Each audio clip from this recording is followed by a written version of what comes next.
The crowds loved it. They cheered for death. They had no empathy for the men bleeding out in front of them. In 404 AD, the Roman Colosseum was the center of entertainment. Emperors used blood sports to distract the populations by giving them what they wanted, entertainment, having them watch gladiators tear each other apart in the sand. The crowds loved it. They cheered for death.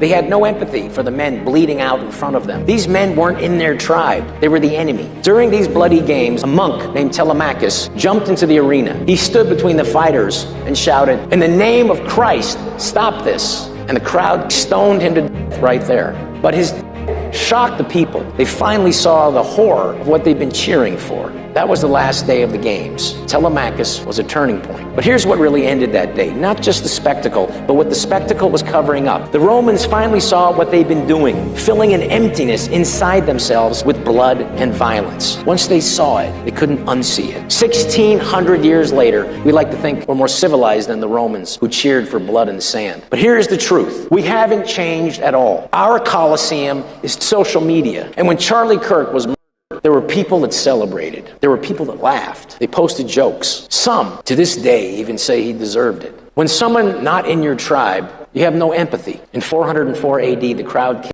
the priest because he told them the truth. He told them to stop enjoying the blood sport. In 2025, Charlie Kirk jumped into our modern Colosseum, the arena of the university campus. He stood between the mob and their rage. He handed the crowd a microphone. He gave his opponents a voice. He sat there, told the truth, took their fury, and tried to move them and our nation closer to God. And they killed him for it. May Charlie Kirk's death be what Telemachus's was. May it be the end of the games, the end of the spectacle, the end of the blood sport.